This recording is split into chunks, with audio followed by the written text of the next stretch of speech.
रहीम अस्सलाम वालेकुम। आज मैं फिर से आपके लिए एक ब्रेकफास्ट की रेसिपी लेके आई हूँ। इसके लिए एक प्यारे से बॉल में 1 कप के करीब हम सूजी ले लेंगे। हाफ कप मैं इसमें गंदम का आटा ऐड कर दूंगी। हाफ कप मैं इसमें दही ऐड कर दूंगी। हाफ कप पानी, 2 अदद बारीक कटी हुई हरी मिर्चें, 1 इंच अदरक का टुकड़ा, 1 मीडियम साइज की बारीक कटी हुई प्याज और इन सारी चीजों को मिक्सी में डाल के मैं पीस लूंगी।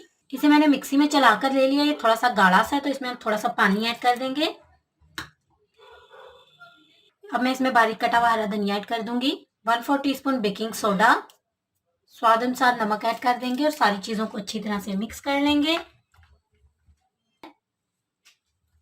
हाफ टी स्पून मैंने यहाँ पर काली मिर्च का पाउडर ऐड किया। अगर आप इसे ऐड नहीं करना चाहते तो स्किप कर सकते हैं। इसके बगैर भी ये बहुत ही टेस्टी बनता है। चूल्हे पे मैंने तवा रखा है। इसे हल्का सा मैंने ऑयल से ग्रीस कर लिया है। जो बैटर हमने बना कर रखा है एक बार इसे हल्का सा मिक्स करेंगे। थोड़ा सा बैटर हम डालेंगे और इसे हम थोड़ा सा फ्लैट कर लेंगे। फ्लेम हमें यहाँ पर हल्की रखनी है और इसे हम 2 मिनट के लिए ढककर अब कुक करेंगे। 2 मिनट बाद जब ये हल्का सा ऊपर से कुक हो गया तो इसकी साइड मैंने चेंज कर दिया है। तो इसे मैं दूसरी साइड से भी कुक कर लूंगी। तो ये देखिए, ये दूसरी साइड से भी कुक हो चुका है, आप देख सकते हैं। तो अब मैं इसे निकाल लूंगी और इन्हें सर्व कर लूंगी। बाकी के भी मैं इसी तरह बना लूंगी। तो ये देखिए, घोल बनाकर मैंने रेडी कर लिया। आप देख सकते हैं ये कितना सॉफ्ट, मुलायम और मजेदार सा है। बाहर से ये क्रिस्पी और अंदर से सॉफ्ट सा है। तो जरूर से रेसिपी को ट्राई कीजिएगा। मैं इन्हें सर्व कर लूंगी।